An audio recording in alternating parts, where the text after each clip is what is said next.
பணப்பெட்டி 2.0 task 1 3 லட்சம் ரூபாய். Hi hello வணக்கம் மக்களே. என்ன மக்களே, இன்றைக்கான 3 ப்ரமோலையுமே முழுக்க பார்த்தீங்க அப்படின்னா நம்ம விக்ரம தான் போட்டு பொலப்பொலன்னு பொழந்துக்கிட்டு இருக்காங்க. எல்லா ப்ரமோலையும் நம்ம விக்கல் அழுதுகிட்டே இருக்காரு. என்ன நடந்துச்சு ஏது நடந்துச்சு அப்படின்றத பார்க்க போகிறோம். அது மட்டும் இல்லாமல் ஹாட் ஸ்டாரில் 2 ப்ரமோ வந்திருக்கு. ஸோ 2 ப்ரமோவில் என்ன அப்படின்றதையும் பார்க்க போகிறோம். அது மட்டும் இல்லாமல் வினோத்தே அவசர புத்தியால் நீ பணப்பெட்டியை மட்டும் தூக்கிட்டு ஓடிடாதையா அப்படின்ற மாதிரி தான் சொல்லணும்னு தோணுது. என்ன ஏதுன்றதை இந்த வீடியோவில் பார்க்க போகிறோம். ஸோ வாங்க வீடியோக்குள்ளே போகலாம். ஸோ ஃபஸ்ட்டு ப்ரமோ பார்க்குறதுக்கு முன்னாடி எனக்கு ஒரு விஷயம் சந்தேகம் இருந்துச்சு. என்ன அப்படின்னா, இன்றைக்கி காலையில் ஒரு சின்னதாக ஒரு டாஸ்க் மாதிரி வச்சுருந்தாரு பிக் பாஸ். என்ன அப்படின்னா, கன்செஷன் ரூமுக்குள்ளே ஒவ்வொருத்தவங்களாக கூப்பிட்டு நார்மலாக நாமினேஷன் ஒன்று போகும்ல, பட் நாமினேஷன் இந்த வாட்டி ஆகலை. சரியா? அவர் என்ன சொன்னார் அப்படின்னா, நீங்கள் யாரையாச்சும் சேவ் பண்ணணும்னு நினைக்கிறீங்களான்னு சொல்லி ஒரு கேள்வி கேட்டிருந்தாரு. சப்போஸ் அவங்க சேவ் பண்ணுறாங்க அப்படின்னா ஒரு மிளகாயை சாப்பிட்ணும் அப்படின்ற மாதிரி, பச்சை மிளகா சாப்பிட்ணும் அப்படின்ற மாதிரி ஒரு டாஸ்க் வச்சுருந்தாரு. சரின்னு எல்லோரும் பார்த்தீங்க அப்படின்னா ஒவ்வொருத்தவங்க ஒவ்வொரு பச்சை மிளகா சாப்பிட்டாங்க. 2 பச்சை மிளகா சாப்பிட்டவங்களும் இருக்காங்க. திவ்யா 2 பச்சை மிளகா சாப்பிட்டாங்க, சபரி 2 பச்சை மிளகா சாப்பிட்டாங்க. ஸோ பார்த்தீங்க அப்படின்னா நிறைய பேர் பார்த்தீங்க அப்படின்னா 6 ஆமாம் அவங்க இவனை நான் சேவ் பண்ணணும்னு நினைக்கிறேன், இவங்களை சேவ் பண்ணணும்னு நினைக்கிறேன்னு சொல்லி இந்த டாஸ்க் இந்த மாதிரி போச்சுங்க. சரியா? ஸோ போனதுக்கப்புறம் எப்படி அந்த டாஸ்க்கை நிப்பாட்டினாங்க, இல்லை எல்லாருமே நாமினேஷன் அப்படின்ற மாதிரி பிக் பாஸ் மறுபடியும் சொன்னாருன்னு தான் எனக்கு புரியவே இல்லை. ஏன் அப்படின்னா, நீங்கள் யாரை சேவ் பண்ணீங்கன்னு சொல்லி தான் பச்சை மிளகா சாப்பிட சொன்னார். கடைசியாக இப்போ பிக் பாஸ் என்ன பண்ணிட்டார் அப்படின்னா, எல்லாருமே நாமினேஷனில் இருக்கீங்க, அரோரா தவிர அப்படின்ற மாதிரி சொல்லிட்டு போயிட்டாரு. அப்புறம் என்ன மானா ஊனாக்கி அன்றைக்கி பச்சை மிளகா சாப்பிட சொன்னீங்கன்ற மாதிரி தான் இருந்துச்சு. எத்தனை பேர் அதை பார்த்தீங்கன்னு தெரியல, லைவ் பார்த்தவங்களுக்கு தெரிஞ்சிருக்கும். அது எனக்கு கொஞ்சம் ஒரு மாதிரி தான் இருந்துச்சு. சப்போஸ் உங்களுக்கு அதில் என்ன ஏதுன்னு தெரிஞ்சிச்சு அப்படின்னா நம்மகிட்ட கமெண்ட் செக்ஷனில் கமெண்ட் பண்ணுங்கள்.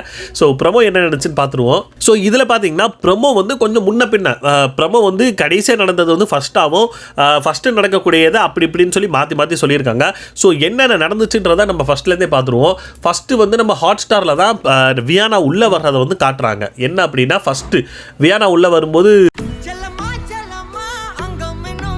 ஸோ அதில் என்ன அப்படின்னா, வியானா உள்ளே வராங்க. யாருக்குமே புரியல, ஏன்னா வியானா என்னடா வர்றாங்க, புதுசாக ஒரு மாதிரி வந்திருக்காங்க அப்படின்ற மாதிரி எல்லாருமே பார்த்துக்கிட்டு இருக்காங்க. ஸோ அதில் பார்க்கும்போது வியானா உள்ளே வந்ததுக்கப்புறம் பிக் பாஸ் வியானாக்கு ஒரு டாஸ்க் கொடுத்துருக்காங்க. என்ன அப்படின்னா, இந்த வீட்டிலேருந்து நான் வெளியே போகும்போது 2 பேரை கூப்பிட்டு போகணும் அப்படின்ற மாதிரி. என்னதே 2 பேரை கூப்பிட்டு போறியா, என்ன மாதிரி சம்மந்தமே இல்லாமல் இருக்க, எனக்கு புரியவே இல்லை. பட் எனக்கு தெரிஞ்சு இது கொஞ்சம் ப்ராங்காக கூட இருக்கலாமோ அப்படின்ற மாதிரி எனக்கு ஒரு டவுட் இருக்குது. ப்ராங்காக தான் இருக்கணும் அப்படின்ற மாதிரி எனக்கு ஒரு டவுட் இருக்குது. ஏன் அப்படின்னா, சப்போஸ் நல்லா விளையாடாதவங்க அப்படின்றத வியானா எப்படி முடிவு பண்ண முடியும்? அவங்கள வெளியேற்றணும்னா நாம தான் முடிவு பண்ணணும். மக்களாகிய நாம தான் ஓட்டு போட்டு அவங்களுக்கு ஓட்டு போடாமல் வெளியே அனுப்பணும். ஆனால் வியானா முடிவு பண்ணி எப்படி வெளியே அனுப்பணும் அப்படின்றது எனக்கு கொஞ்சம் டவுட்டாக தான் இருக்குது. எனக்கு ஒரு டாஸ்க் கொடுத்துருக்காரு, நீங்கள் தான் செலக்ட் பண்ணி 2 பேர் என் கூட அனுப்பணும். அப்புறம் உங்களால் செலக்ட் பண்ணி சொல்ல முடியல அப்படின்னா நைட்டு நான் 2 பேரை கூட்டிகிட்டு போயிருவேன். அதுதான் அது என்ன சொல்கிறாங்க அப்படின்னா, நீங்கள் செலக்ட் பண்ணி 2 பேரை சொல்லணும் அப்படின்ற மாதிரி ஒரு விஷயம் சொல்கிறாங்க வியானா. அவங்க எப்படி 2 பேரை செலக்ட் பண்ணி சொல்லுவாங்க? எப்படி 2 பேரை செலக்ட் பண்ணி சொல்லுவாங்க?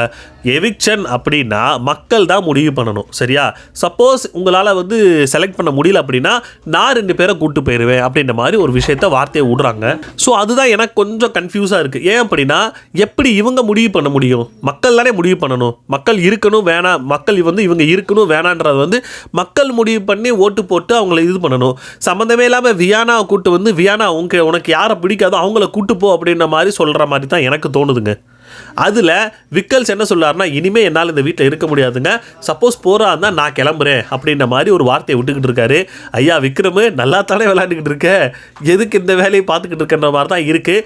எதுக்காக அப்படின்னா, விக்கல்ஸு இந்த ஃபுல் ப்ரமோலே போய் பார்த்தீங்க அப்படின்னா எல்லா இடத்துலையுமே வியானா விக்ரம் மேலே இருக்கிற வன்மத்தை தான் இந்த இடத்துல காட்டிக்கிட்டு இருக்கிற மாதிரி இருக்குது. அப்புறம் ஒரு விஷயம் சொல்கிறாரு, அதாவது நான் தெரிஞ்சே திவ்யாவில் அள வச்சேன், அதனால் உன் கூட வெளியே போகிறதுல எனக்கு சந்தோஷம் தான் அப்படின்ற மாதிரி விக்ரம் இந்த இடத்துல சொல்லிகிட்டு இருக்காரு. பட் எனக்கு இது கன்ஃபியூஷனாக தாங்க இருக்குது. எத்தனை பேருக்கு அந்த இது இருந்துச்சுன்னு தெரியல, எனக்கு அப்படி தான் இருக்குது. நான் தெரிஞ்சு அள வச்சேன், அதனால நான் வாலண்டியராக பண்ணுறேன். ஏன்னா உன் கூட உன் மூலியமா வெளில போகிறதுல எனக்கு இன்னொரு சந்தோஷம். அப்புறம் நம்ம ஏற்கனவே சொன்னது தான், அதாவது வந்தது விக்ரமை போட்டு அடிக்கணும் அப்படின்றதுக்காக வந்தேன் அப்படின்ற மாதிரி தான் வியானா ஒவ்வொரு இடத்துலையும் பண்ணிக்கிட்டு இருக்காங்க.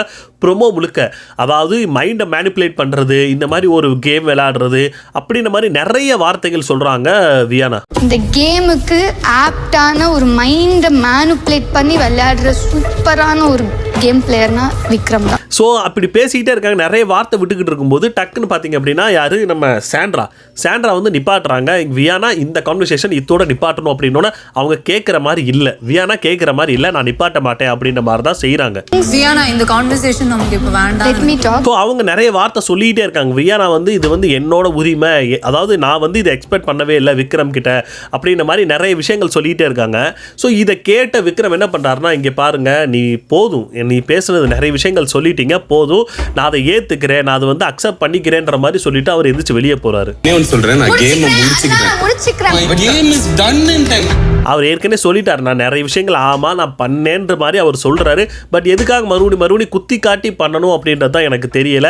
விக்ரமை வந்து வேணுங்கிற டார்கெட் பண்ணி அடிக்கணும் அப்படின்ற மாதிரி ஒரு மைண்ட் செட்டில் வந்து பண்ண மாதிரி தான் தெரியுது. ஸோ அடுத்து இவங்க 2 பேருமே தனியாக உட்காந்து பேசுகிற மாதிரியான ப்ரோமோ வந்திருக்கு. அதில் என்னென்ன முடியுமோ எல்லாத்தையுமே வியானா பேசிட்டாங்க. என்ன அப்படின்னா, விக்ரம் முதல கண்ணீர் இந்த மாதிரி நிறைய வார்த்தைகள் சொல்கிறாங்க.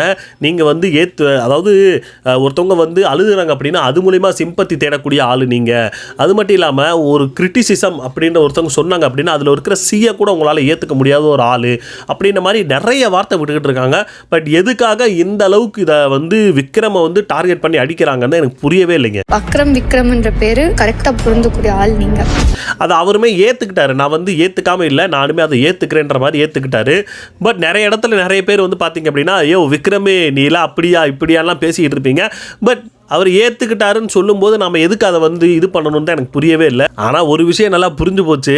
ஆனால் விக்ரம் அடிக்கணும்னு வந்து அந்த வேலையை தரமாக பண்ணிக்கிட்டு இருக்கு வியானா. கண்ணீர் அப்படின்ற ஒரு பேர் கரெக்டாக பொருந்தக்கூடிய ஆள் விக்ரம். ஸோ அதுக்கப்புறம் தான் பார்த்தீங்க அப்படின்னா பணப்பெட்டி கொண்டு வந்து வைக்கிறாங்க. பட் இந்த வாட்டி வரக்கூடிய பணப்பெட்டியில், இந்த வாரம் வைக்கக்கூடிய பணப்பெட்டியில் அவங்க வந்து பணத்தை வந்து ஆல்ரெடி வைக்க மாட்டாங்க. ஒவ்வொரு டைம் பீரியட்லேயும் அந்த இதில் பணம் வைக்க மாட்டாங்க. நீங்களாக தான் கலெக்ட் பண்ணணும் அப்படின்ற மாதிரி ஒரு வார்த்தையை சொல்கிறாங்க. எனது நாம கலெக்ட் பண்ணலாம், என்னையே அது புதுசாக இருக்குது அப்படின்ற மாதிரி இருந்துச்சு. பணப்பெட்டி 2.0 பெட்டி இருக்கும், அதில் பணத்தை சேர்க்க வேண்டியது உங்கள் பொறுப்பு. அது மட்டும் இல்லாமல் ஒரு பணப்பெட்டி நார்மலாக பார்த்தீங்க அப்படின்னா சூட் கேஸ் மாதிரி இருக்கும். ஆனால் இப்போ வச்சிருக்கிற பணப்பெட்டி பார்த்தீங்கன்னா ஒரு ட்ரங்க் பெட்டி மாதிரி இருக்குது. பழங்கால ட்ரங்க் பெட்டி இருக்கும்ல, ஸோ அது மாதிரி ஒன்று வச்சுருக்காங்க.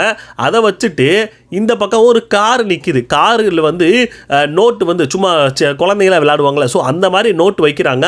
அதை நீங்கள் தான் கலெக்ட் பண்ணணும்னு மாதிரி சொல்கிறாங்க. ஐயா என்னது, 3 லட்ச ரூபா கிட்ட அந்த இதில் இருக்கும், அந்த காரில் இருக்குது. நான் ஒரு டைமிங் கொடுத்துருவேன், அப்போ நீங்கள் ஓடி போய் விறுவிறுன்னு எல்லாத்தையும் எடுத்துகிட்டு வரணும். டாஸ்க் நம்பர் 1, கார்டன் ஏரியாவில் ஒரு காருக்குள்ள 3 லட்சம் கேஷ் இருக்கு. என்பசர் அடிப்பதற்குள் கொடுக்கப்பட்டுள்ள மார்க்ல வந்து நிற்கணும் அப்படின்ற மாதிரி ஒரு விஷயம் வருது. ஃபர்ஸ்ட் போகிறது பார்த்தீங்க அப்படின்னா நம்ம வினோத் தான் போறாப்ல. பணப்பெட்டி 2.0 டாஸ்க் 1 3 லட்சம் ரூபாய். வினோத் தான் போய் எடுத்துகிட்டு வர்றாரு. அது மட்டும் இல்லாமல் அதுக்கு அடுத்து பார்த்தீங்கன்னா 2 பேர் போகிறாங்க. யாருன்னா சபரி அண்ட் அரோரா, இவங்க 2 பேர் போகிறாங்க. இல்ல மார்க்ல வந்து நிற்கணும், இல்லனா நீங்க எடுத்த பணம் பெட்டிக்குள் செல்லாது. அதுக்கப்புறம் எல்லாரையும் அனுப்பி விட்டாரு, எல்லாரும் போய் எடுங்கடா அப்படின்ட்டு. 6 ஃபைனலிஸ்ட்.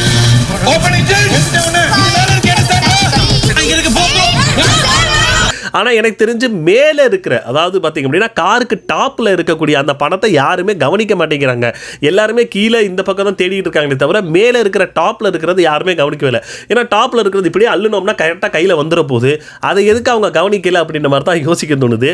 ஆனால் இன்னொரு விஷயம், ஐயா வினோத்து, என்ன காரியத்திலையும் உன்னோட இதை மட்டும் விட்டுறாதையா, நீ பாட்டுக்கு நான் பணத்தை எடுத்துகிட்டு போகிறேன். ஏன்னா இந்த இன்னொரு விஷயம் நடந்துருந்துச்சுன்னா உங்களுக்கு புரிஞ்சிருக்கும். வியானா விக்ரம் கிட்ட இந்த அளவுக்கு பேசுகிற வியானா சப்போஸ் நம்ம கானா வினோத்துக்கிட்ட வந்து பேசியிருந்தாங்களோ வச்சுக்கோங்களேன், உண்மையிலே கானா வினோத்து உடஞ்சி இல்லைனா நான் பணத்தை எடுத்துகிட்டு போகிறேன்டான்ட்டு கிளம்புனாலும் கிளம்பிடுவார் மனுஷன். ஏன் அப்படின்னா நேற்று வரைக்கும் கானா வினோத்தை ஓரளவுக்கு வந்து நீங்கள் அப்படி பண்ணலை இப்படி பண்ணலன்னு சொல்லி நிறைய விஷயங்கள்லாம் பேசிக்கிட்டு தான் இருந்தாங்க. அதில் ஆல்மோஸ்ட் பார்த்திங்க அப்படின்னா ஒரு மாதிரி தான் இருந்தார். ஏன் அப்படின்னா அவர் வந்து அவரை சொல்லக்கூடிய ஒரு குறையை அவர் ஏற்றுக்கவே மாட்டேங்கிறாரு அப்படின்ற மாதிரி நிறைய வார்த்தைகள்லாம் போச்சு. யாருக்கு? கானா வினோத்துக்கு. ஸோ இந்த இடத்துல வியானா கானா வினோத்துக்கிட்ட ஏதாவது பேசி இந்த மாதிரி விக்ரம் கிட்ட பேசின மாதிரி பேசியிருந்தாங்கன்னா மேபி வினோத்து கிளம்புற மாதிரி வினோத்து கிளம்பியிருப்பாருன்னு தான் எனக்கு தோணுது. ஸோ அவ்வளோதாங்க. இது ஹாட் ஸ்டாரில் 2 ப்ரமோ, விஜய் டெலிவிஷனில் வந்து 3 ப்ரமோ வந்துச்சு. ஸோ எனக்கு தெரிஞ்சு எல்லாத்த பற்றியுமே நம்ம பேசியாச்சுன்னு நினைக்கிறேன். ஸோ வியானா சொன்ன அந்த டாஸ்க்கு உண்மைதானா? வியானா போகும்போது 2 பேரை கூட்டு போவாங்களா? நீங்கள் என்ன நினைக்கிறீங்க? கமெண்ட் செக்ஷன்லாம் கமெண்ட் பண்ணுங்கள். அடுத்த வீடியோவில் பார்ப்போம். டட்டா, பாய்.